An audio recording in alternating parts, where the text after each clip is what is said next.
বিশ্বব্যাপী শুধুমাত্র বৃদ্ধি পাচ্ছে না, বাংলাদেশেও কিন্তু উদ্বেগজনক হারে এর সংখ্যাটা বৃদ্ধি পাচ্ছে। কিছু পরিসংখ্যান বলছে যে বাংলাদেশে প্রতি বছর প্রায় 40,000-এরও বেশি সংখ্যক মানুষের কিডনি বিকল হচ্ছে বা তাদের ডায়ালাইসিস হচ্ছে, এবং এই সংখ্যাটা ধারণা করা হচ্ছে যে বছরব্যাপী আরও বেশি বৃদ্ধি পাবে। আজ আমরা এই কিডনি রোগ কেন বৃদ্ধি পাচ্ছে এবং প্রতিরোধের ক্ষেত্রে আমরা কী কী করতে পারি সেগুলি কিন্তু আমাদের আজকের আলোচনার বিষয়।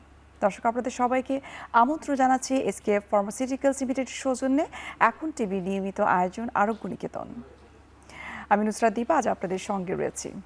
দর্শক, আমাদের আজকের আলোচনার বিষয় হচ্ছে কিডনি রোগের ভয়াবহতা এবং প্রতিরোধে করণীয় কী, এবং এই বিষয়টি নিয়ে কথা বলার জন্য আজ আমাদের সঙ্গে স্টুডিওতে উপস্থিত রয়েছেন দেশের বিশিষ্ট কিডনি রোগ বিশেষজ্ঞ, কিডনি রোগ ও প্রতিরোধে গণসচেতনতা আন্দোলন গড়ে তোলার পথিকৃত অধ্যাপক doctor M S Samad, president kidney awareness monitoring and prevention society CAMPS এবং president Bangladesh society for peritoneal dialysis, founder joint secretary kidney foundation. Sir, আপনাকে স্বাগত জানাচ্ছি আমাদের আজকের অনুষ্ঠানে।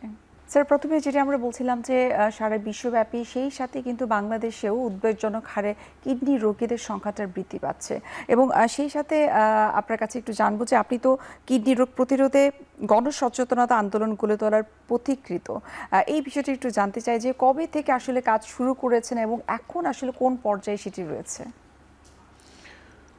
আসলে আমি কিডনি ডিপার্টমেন্টে কাজ শুরু করি সেই 89 থেকে।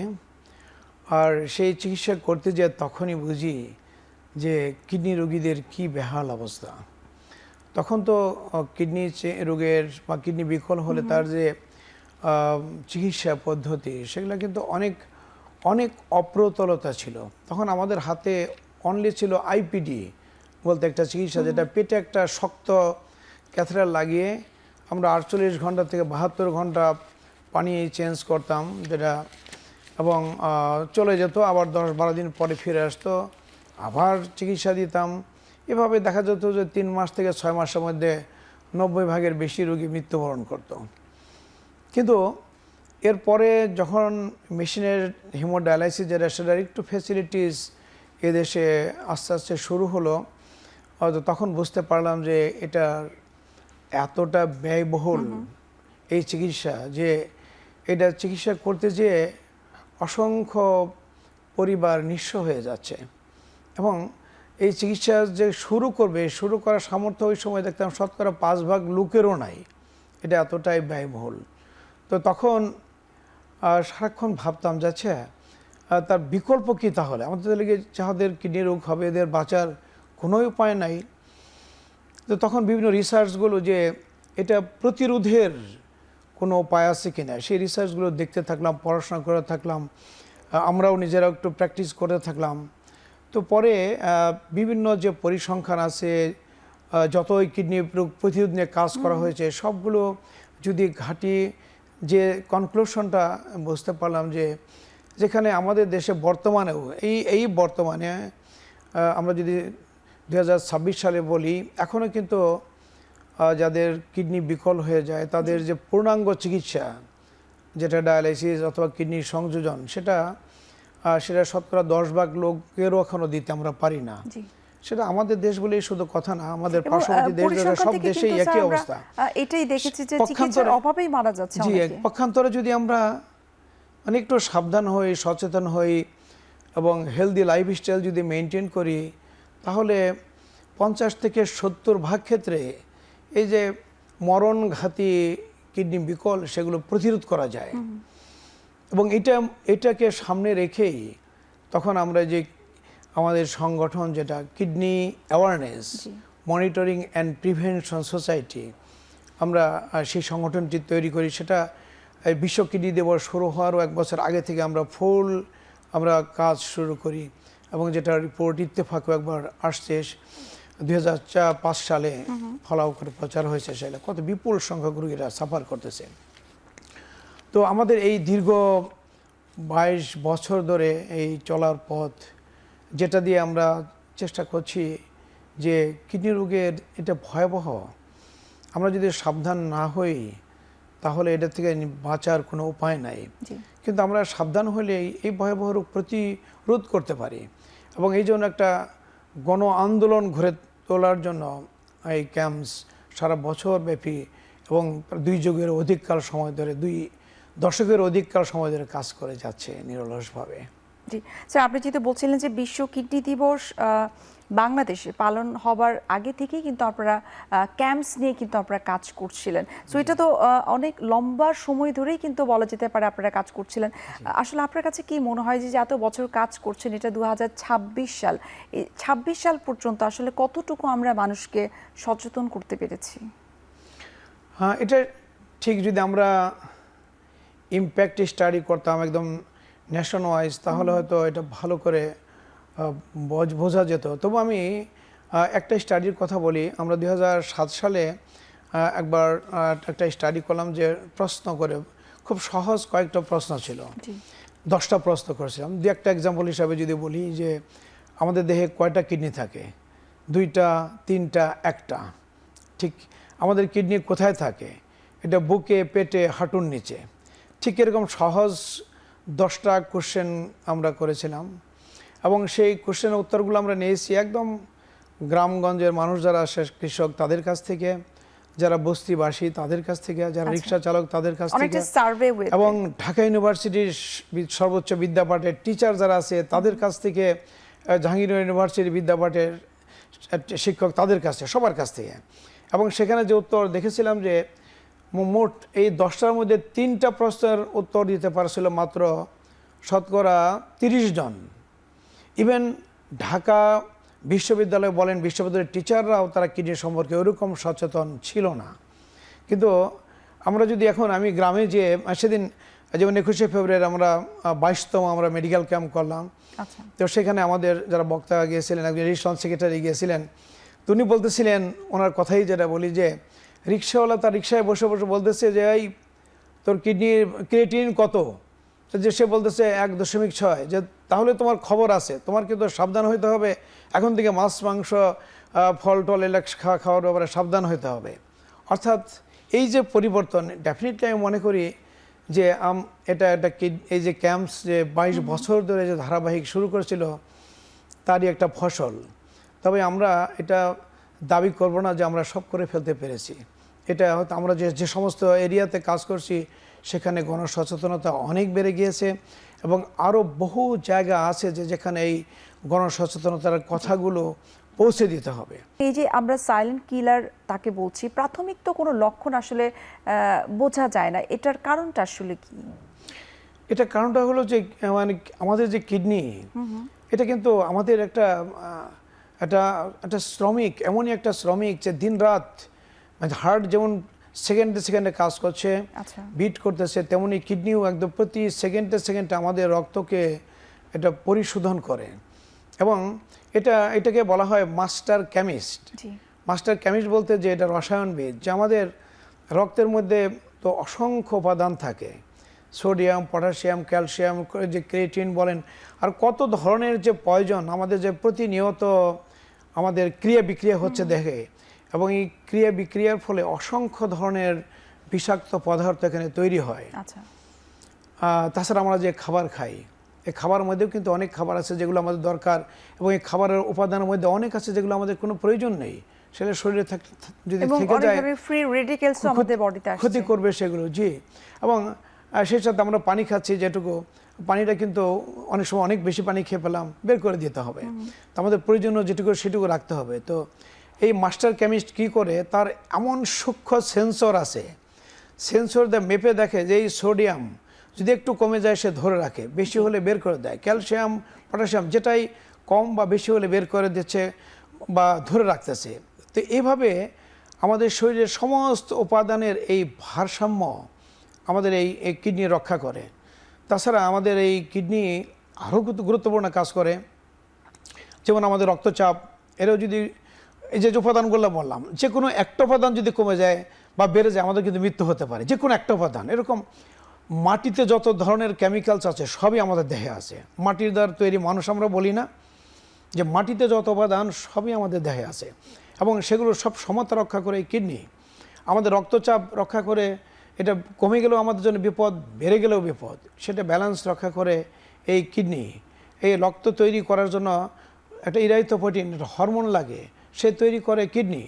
আমাদের যে যে হাড় আছে, বোন যেগুলো বা হাড়, সেগুলো মজবুত রাখার জন্য যে অ্যাক্টিভ ভিটামিন ডি, সেটা অ্যাক্টিভেট করে এই কিডনি। তো কিডনি আমাদের অসংখ্য কাজ করে, যেগুলো মানে প্রতিনিয়ত করে যাচ্ছে। কিন্তু এই কাজগুলো মানে এতটা সূক্ষ্ম কাজ, এবং এগুলো যখন কিডনির কার্যকারিতা যখন ব্যাহত হয়, তখন আমাদের এই কিডনির ক্ষমতা আসলে যেটুকু আমাদের প্রয়োজন আমাদের দেহকে মেনটেন করার জন্য, আল্লাহ তার চেয়ে মানে ঢের বেশি করে দিয়ে রাখছে, যে যতই ক্ষয় হোক তবু যেন আমাদের জীবনটা বেঁচে থাকে। সেই জন্যই এটা ক্ষয় হতে হতে অনেক সময় দেখা যায় যেটা 90 ভাগ ক্ষয় হয়ে গেছে, আমরা জানতেই পারি না।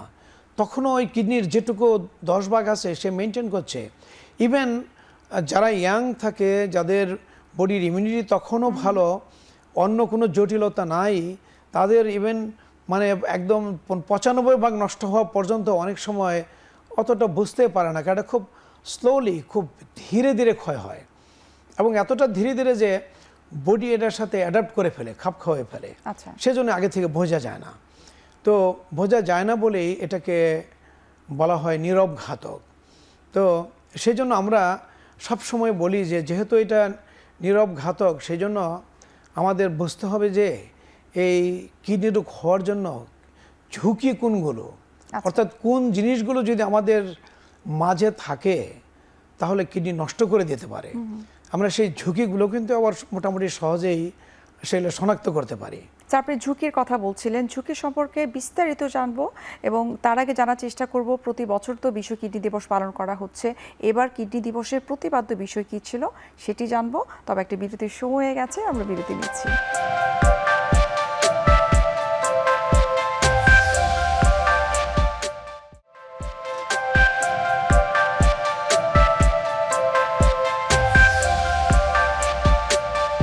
স্যার, বিরতির আগে আমরা কথা বলছিলাম যে কি কি ঝুঁকি রয়েছে কিডনি রোগ হবার, কিন্তু তার আগে জানবো যে প্রতি বছর যেহেতু বিশ্ব কিডনি দিবস পালন করা হচ্ছে, প্রতি বছরই কিন্তু আলাদা আলাদা করে একটা প্রতিপাদ্য বিষয় থাকে, একটা থিম থাকে।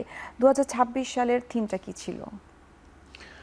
এবছরের থিমটা যদি আমরা ইংলিশে বলি, ইংরেজিতে যেটা ছিল kidney health for all, caring for people, protect the planet. তো এটা আমরা একটু সহজ বাংলায় একটু কাব্যিক উপায়ে বলার অনেক সময় বিভিন্নভাবে চেষ্টা করি। ঠিক আমরা ক্যাম্পস থেকে আমরা যেটা মানে বলার চেষ্টা করছি, সবার জন্য সুস্থ কিডনি, জীবন রক্ষায় বাঁচাও ধরণী। তো এখানে 3টা পার্ট আছে। সবার জন্য সুস্থ কিডনি, তাহলে আমরা সবার জন্য সুস্থ কিডনি কিভাবে নিশ্চিত করতে পারি, কিভাবে নিশ্চিত করতে পারি সেটা একটা পার্ট। আরেকটা পার্ট আছে যে কেয়ারিং ফর পিপল, অর্থাৎ আমরা যত পৃথিবীতে মানুষ আছে তাদের প্রতি যত্নশীল হব, তাদের রক্ষা করার জন্য চেষ্টা করব। পাশাপাশি আরেকটা নতুন বিষয় টেনে আনা হয়েছে এখানে, জীবন রক্ষায় বাঁচাও ধরণী। অর্থাৎ এই যে বৈশ্বিক যে জলবায়ুর যে পরিবর্তন হচ্ছে, সেই পরিবর্তনের ফলে আমাদের কিডনি রোগের উপর যে তার ধাক্কাটা আসতেছে, ইম্প্যাক্ট আসতেছে, তো সেটা প্রতিরোধের জন্য আমরা কি করতে পারি সেটাকেও টেনে আনা হয়েছে। কাজেই এখানে হয়তো অনেকটা প্রশ্ন স্যার থাকতে পারে যে সুস্থ কিডনির জন্য আসলে জীবন বাঁচাও, এবং আপনি বলছিলেন যে ধরণীকেও ভালো রাখতে হবে, ধরণী যেন সুস্থ থাকে, ভালো থাকে, এবং এইটাকে আমরা কিভাবে আসলে কোরিলেট করতে পারি? আমরা যদি কোরিলেট করতে পারি, প্রথমেই সবার জন্য সুস্থ কিডনি, এটা নিয়ে আমরা হয়তো আর একটু বিস্তারিতই আলোচনা আমরা করতে পারবো। আমি শুধু পরের অংশটুকুরই তাহলে একটা কোরিলেশনটা আনতে চাই, যেটা জীবন রক্ষায় বাঁচাও ধরণী। তো দেখা গেছে যে আমরা তো আগে কতগুলো গতানুগতিক আমরা মানে আগে বলে আসতাম যে কিডনি যে কমন যে রোগগুলো আছে সেগুলো ডায়াবেটিস, উচ্চ রক্তচাপ, নেফ্রাইটিস এবং আরও অনেকগুলো আমরা হয়তো পরে ডিসকাস করবো, এগুলো যে কতগুলো কমন রোগ আছে, এগুলোর কারণে কিডনি বিকল হয়। কিন্তু বিশ্বের বিভিন্ন জায়গায় তো অনেক রিসার্চ হচ্ছে, এবং আমরাও দেখতেছি যে আচ্ছা আমাদের অনেক রুগীরা আসে, দেখি তাদের বয়সও কম, বিশেষ করে যারা কৃষি কাজ করে, মাঠে ঘাটে কাজ করে, যারা রিক্সাওয়ালা ভাইয়েরা আছে বিশেষ করে, এবং মিডল ইস্টে যারা কাজ করে এরা আসতেছে, এবং এদের যখন কারণ খুঁজতে যাই যে এদের কিডনিটা কেন বিকল হলো, আমরা মানে যে কমন যে কারণ এগুলো আমরা খুঁজে পাই না, অথচ কিডনি আস্তে আস্তে নষ্ট হয়ে গেছে, ডায়ালাইসিস লাগে। তো এগুলো নিয়ে যখন আমরা আরও অনেক ঘাটাঘাটি করলাম এবং বিভিন্ন দেশে রিসার্চ হলো, শ্রীলঙ্কাতে তারা দেখা গেলো যারা আখ খেতে যারা প্রচণ্ড রোদে কাজ করে, দেখা যায় এদের কিডনি রোগ বেশি। আচ্ছা, ওরা সেগুলো নিয়ে রিসার্চ করলো যে সেন্ট্রাল আমেরিকা সেখানে দক্ষিণ আমেরিকার যেখানে প্রচণ্ড রোদ থাকে যে এরিয়াগুলোতে, তো সেখানে তারা দেখলো যে সেই গরমে যারা কাজ করে এদের মধ্যে এক ধরনের কিডনি রোগ, কিন্তু এটা সাধারণ রোগের মধ্যে মিলে না।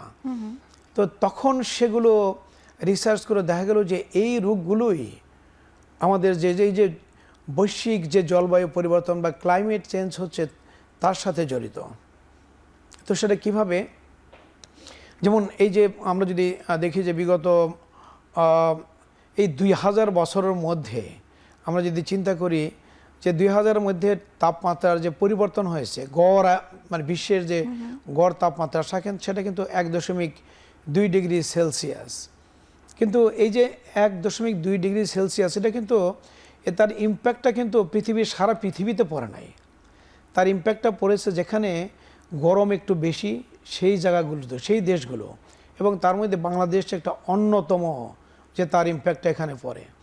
আর এই টেম্পারেচার যদি বেড়ে যায় কি হয়, টেম্পারেচার বেড়ে যাওয়ার সাথে সাথে দেখা যায় যে এখানে ঘূর্ণিঝড়, বন্যা, প্রাকৃতিক দুর্যোগ এলে বাড়তে থাকে এগুলো, এবং এগুলো বাড়ার কারণে অনেকগুলো রোগ হয়। বিশেষ করে যদি বলি যে তাপমাত্রা বেড়ে যায়, আমাদের যারা রিক্সা চালক ভাইয়েরা যারা রোদের মধ্যে দেখবেন যে প্রচণ্ড রোদে তারা রিক্সা চালাচ্ছে, ঘামতেছে, মাঠে যারা কৃষকরা কাজ করে এই গরমের মধ্যে, মিডল ইস্টে যারা প্রচণ্ড গরমে কাজ করে তারা কিন্তু বেশিরভাগ দেখবেন সাথে কোনো পানির বোতল নেই এদের, এবং পানি খাচ্ছে না। তারা মনে করতেছে যে কাজ করি একসময় যে যখন কোনো সুযোগ পায় কোথাও একটু পানি খেয়ে নেব। তো এই যে সাময়িক পানির শূন্যতা হয়, এবং এই জন্য দেখা যায় যে কিডনির ক্ষমতা সাময়িকভাবে কিছু ব্যাহত হয়, এটাকে আমরা আকস্মিক কিডনি রোগ বলি। এবং এই আকস্মিক কিডনি ছোট ছোট, এটা যখন পানি খায় আবার এটা হয়তো ঠিক হয়ে যায়, আবার যখন ডিহাইড্রেশন হয় আবার হয়। তো এই বারে বারে যদি কারো এই পানির শূন্যতার জন্য আকস্মিক কিডনি রোগ হতে থাকে, তাহলে দীর্ঘ সময় পর দেখা যায় তার যে ছাঁকনি আছে, আমাদের দুটো কিডনিতে গড়ে 24 লক্ষ ছাঁকনি থাকে, সে প্রত্যেকটা আক্রমণে কতগুলো ছাঁকনি ড্যামেজ হয়। প্রত্যেকটা আক্রমণে ড্যামেজ হতে হতে এক সময় দেখা যায় এদের কিডনি সম্পূর্ণ নষ্ট হয়ে যায়। এবং এটা একটা প্রধান কারণ যে হিট রিলেটেড কিডনি বিকল, এটা আমাদের নতুন একটা বলতে পারেন আবিষ্কার। যে আমাদের এই কৃষক ভাইদের আমাদের তার থেকে রক্ষা করতে হবে, বাঁচাতে হবে, যারা মাঠে ঘাটে প্রচন্ড গরমে কাজ করে।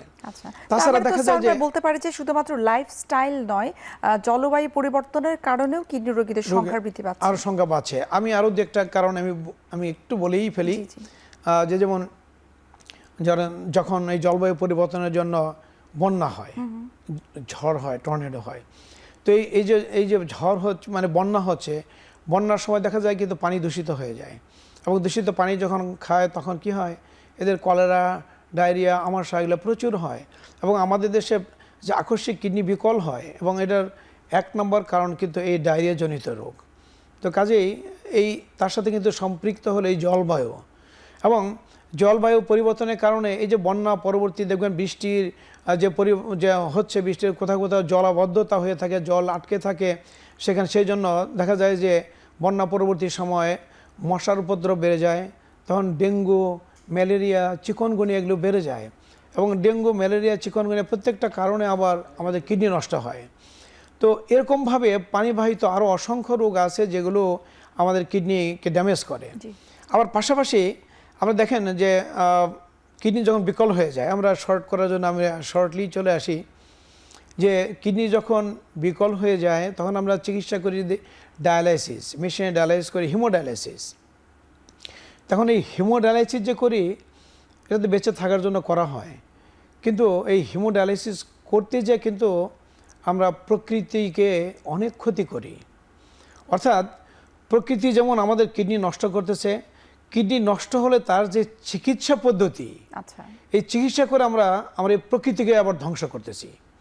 এক্সাম্পল হিসাবে আমরা যদি বলি, আমরা একটু বিস্তারিত জানতে চাই এই বিষয়টা। আমার কাছে মনে হয় অডিয়েন্স যারা রয়েছে তারা হয়তো কিছুটা বিভ্রান্ত হতে পারে যে ডায়ালিসিস হচ্ছে, কিন্তু সেটি জলবায়ু বা পরিবেশকে আসলে কিভাবে ক্ষতি করতে পারে। হ্যাঁ, সেটাই আমি বলতে চাই যে কিডনি যখন একদম বিকল হয়ে যায় তখন আমাদের শরীরে তো অনেক ধরনের বিষাক্ত পদার্থ জমে যায়, যেটা কিডনি আর বের করতে পারে না। তো তখন কি করতে হয়, ওই যে যে বিষাক্ত পদার্থগুলো সেগুলোকে আমরা আর্টিফিশিয়ালি মেশিনের মাধ্যমে রক্তকে সেকে সেকে সেগুলো বের করে দেই। এখন এই যে মেশিন, এই মেশিনটা চলে কিন্তু ইলেকট্রিসিটিতে।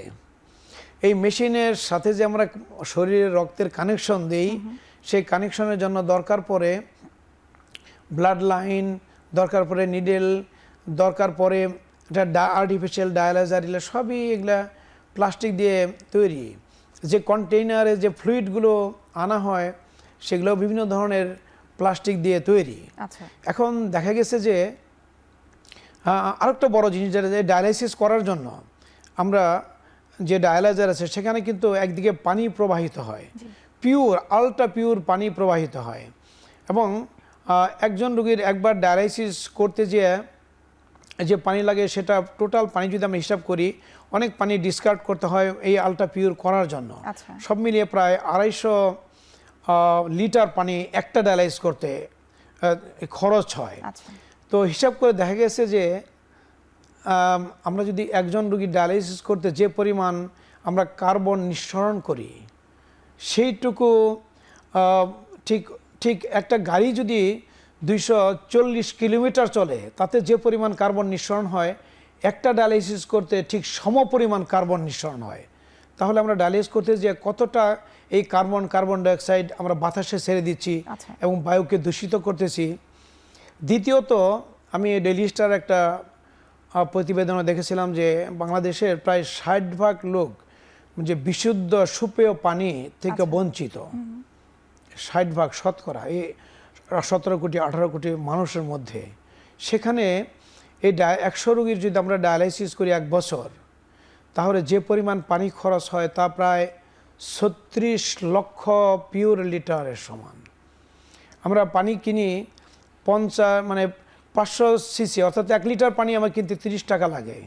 তাহলে 36 লক্ষ লিটার এই পিওর ওয়াটার এই ডায়ালাইসিস করতে যে খরচ হচ্ছে, তাহলে এই যে পানির যে অপচয় হচ্ছে, ক্ষয় হচ্ছে, এটা তো আমাদের প্রকৃতিকে ভারসাম্যহীন করতেছে, ক্ষতি করতেছে। এটা কাজে একদিকে এক্ষেত্রে প্রতিরোধের বিষয়টাও তো চলে আসে। সেটা আসলে কি কি আমরা করতে পারি সেটাই বিস্তারিত আপনার কাছ থেকে জানার চেষ্টা করব। আরও একটা বিরতির সময় হয়ে গেছে, আমরা বিরতি নিচ্ছি।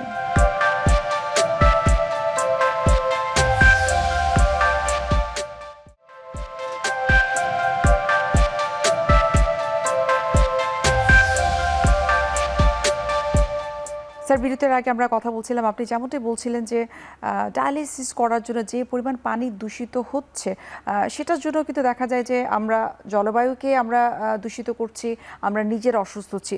বাকি প্রসিডিউরগুলো একটু আপনার কাছে বিস্তারিত জানবো। বাকি যেটা, যে এখন সবাই বিকল্প খুঁজছে, যাচ্ছে এমন কোনো ডায়ালাইসিসের পদ্ধতি আছে কিনা, অথবা যাদের কিডনি একদম বিকল হয়ে যায় তাদের বিকল্প চিকিৎসা আছে কিনা, যেটার মাধ্যমে আমরা এই দূষণকে সীমাবদ্ধ করে ফেলতে পারি। তো সেটা হলো যে একটা, যে কিডনি যদি আমরা সংযোজন করতে পারি, অর্থাৎ কিডনি ট্রান্সপ্ল্যান্ট যদি করতে পারি, যাদের কিডনি বিকল হয়ে গেছে, তাহলে তো আমাদের আর ডায়ালাইসিসের প্রয়োজন হয় না, এবং এটা সবচেয়ে উত্তম উপায়। এটা সেজন্য আমাদের ডোনারের প্রয়োজন, এবং ডোনারের সংকট থাকে, যারা আমাদের দেশে তো যারা জীবিত মানুষ আত্মীয় এবং টিস্যু ম্যাচিং হতে হয়, সেজন্য দেখা যায় খুঁজেও এই ডোনার সংকট মোকাবিলা আমরা করতে পারি না। বিকল্প আরেকটা ব্যবস্থা আছে, যেমন বিশ্বের উন্নত দেশগুলোতে কিন্তু সেখানে ক্যাডাভারিক ডোনার যেটা বলে, অর্থাৎ যে মৃত্যুবরণ করছে সে যদি তার কিডনি, তার অঙ্গগুলো দান করে যায়, তাহলে একজন মৃত মানুষের যতগুলো অঙ্গ আছে সেই অঙ্গ দিয়ে অনেকগুলো মানুষকে বাঁচানো যায়। যেমন 2টা কিডনি 2জনকে দিতে পারে, 2জন মানুষ বেঁচে যেতে পারে।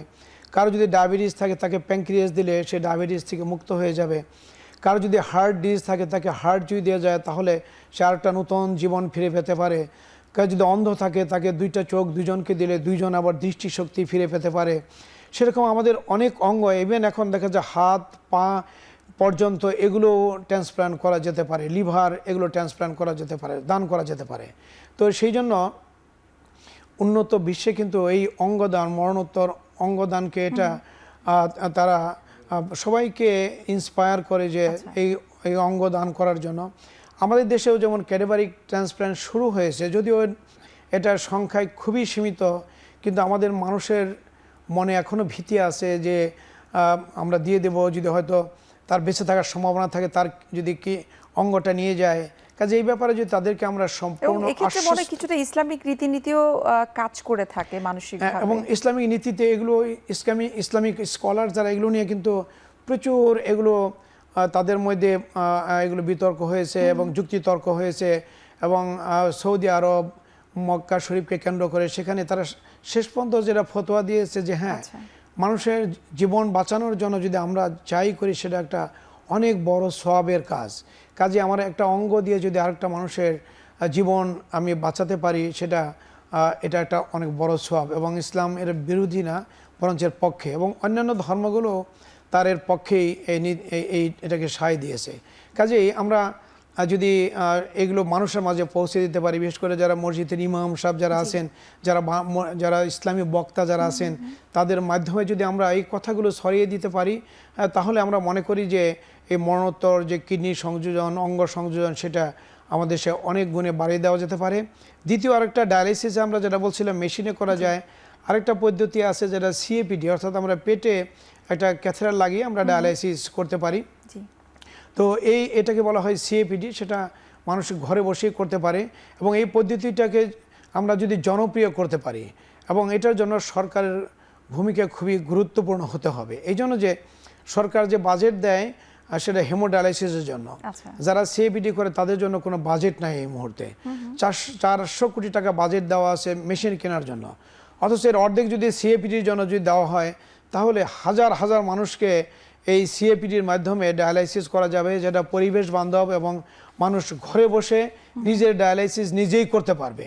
কাজেই আমি যারা নীতি নির্ধারক আছে তাদের প্রতি আহ্বান রাখবো যে আগামী দিনে এই সিএপিডিকে যেন হেমোডায়ালিসিসের পাশাপাশি নার্সার করা হয়।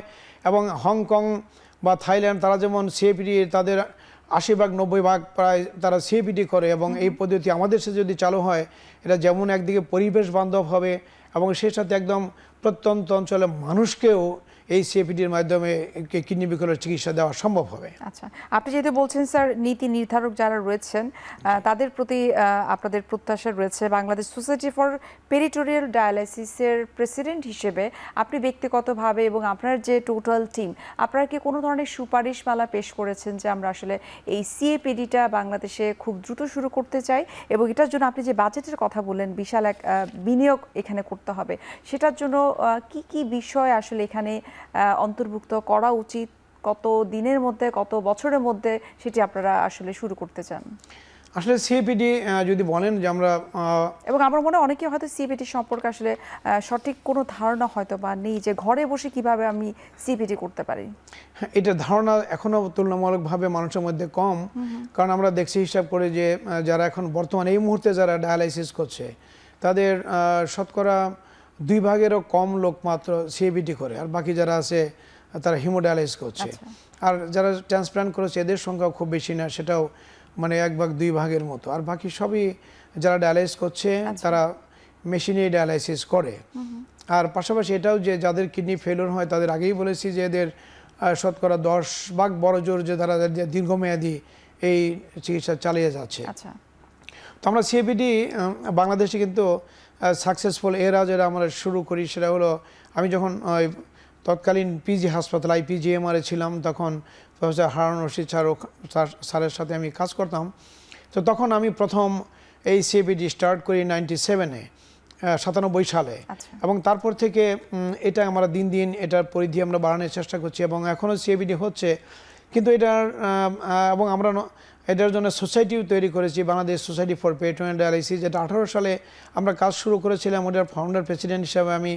মাঝখানে এরপরে করোনা চলে আসে, আমাদের কাজ বন্ধই ছিল, আবার এটা শুরু হয়েছে গত বছর থেকেই। এবং আমরা একটা আন্তর্জাতিক সেমিনার করেছি, এবং যারা জুনিয়র ডক্টর তাদের ট্রেনিংয়ের জন্য আমরা ডেকেছিলাম। আমাদের ধারণা ছিল যে এখানে হয়তো 40-50 জন জুনিয়র ডক্টর আসবে, ট্রেনিং করব, কিন্তু আমি দেখলাম এত আশ্চর্য হয়ে যে সেখানে 162 জন অংশগ্রহণ করেছে শুধু প্রশিক্ষণ নেওয়ার জন্য। আচ্ছা, অর্থাৎ তাদের মধ্যে প্রচণ্ড আগ্রহ আছে।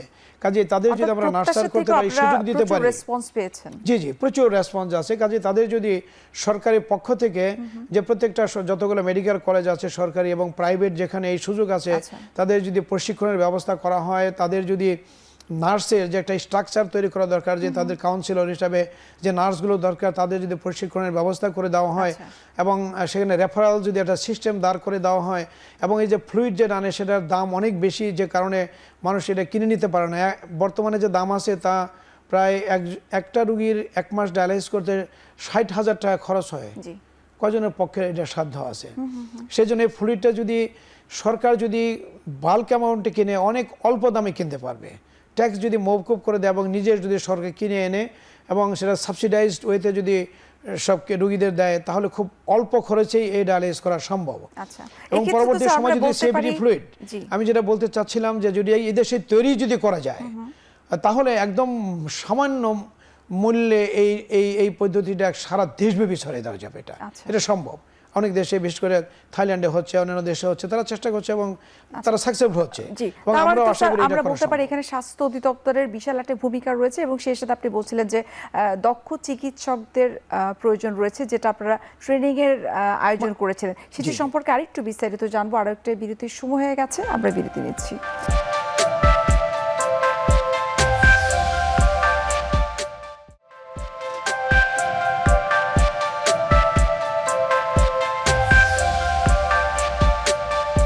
স্যার, বিরতির আগে আমরা কথা বলছিলাম যে আপনি বিভিন্ন ট্রেনিংয়ের কথা আপনি বলছিলেন যে স্কিল নার্সেস এবং জুনিয়র ডক্টর যারা রয়েছে, যারা নেফ্রোলজিস্ট হতে চায় ভবিষ্যতে, এবং তাদেরও কিন্তু যথেষ্ট কোয়ালিফাইড হওয়া দরকার। সো এই ক্ষেত্রে তাদেরকে তো কাজ করতে হবে, এবং তার পাশাপাশি কিন্তু দরকার যে আমাদেরকে ব্যক্তিগতভাবে কিন্তু অনেক বেশি সচেতন হতে হবে, এবং সচেতন হবার জন্য কিন্তু দরকার প্রতিরোধ ব্যবস্থা গড়ে তোলা। সেই প্রতিরোধ ব্যবস্থা সম্পর্কে আপনার কাছে জানবো।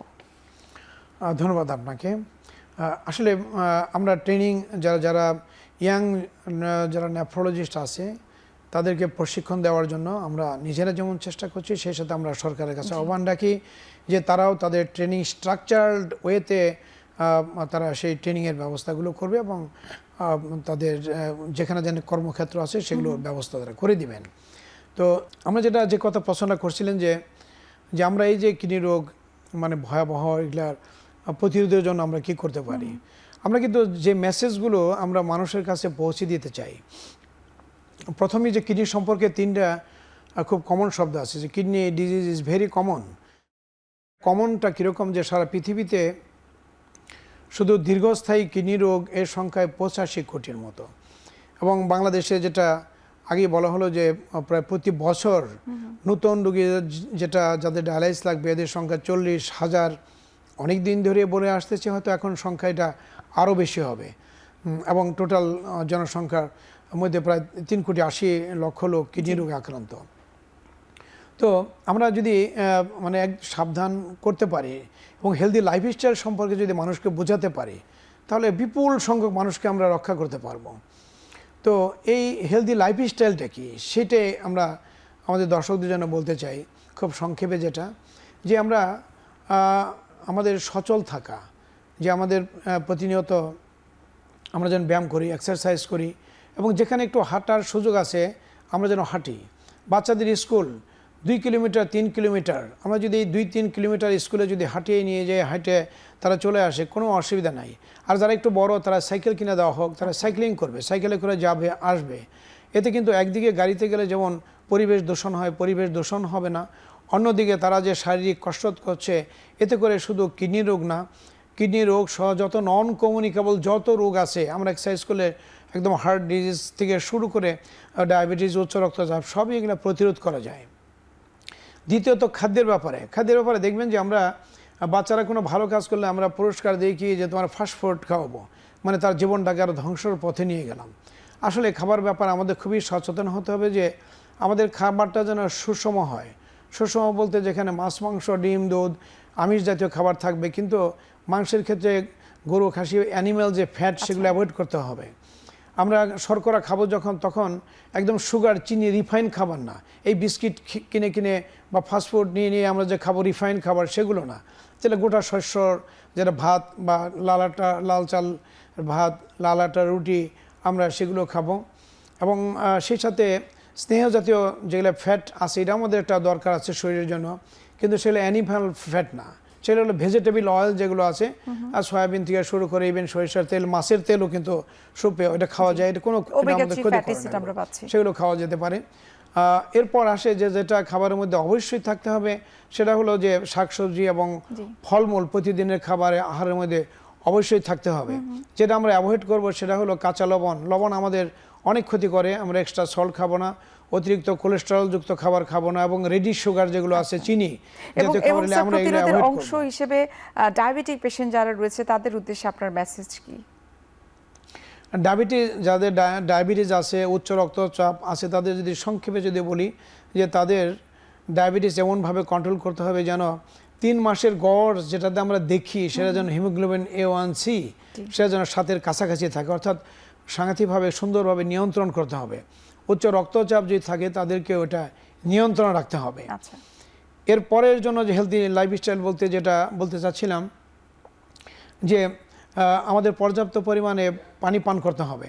এবং আমরা যেখানে মাঠে ঘাটে রোদে যে কাজ করে, তাদের কখনো যেন পিপাসা লাগলেও যেন আমরা অপেক্ষা না করি, সাথে একটা পানির বোতল থাকবে, বরফ একটা পানির বোতল, যখন পিপাসা হবে তখনই তারা যেন পানি খেয়ে নেন।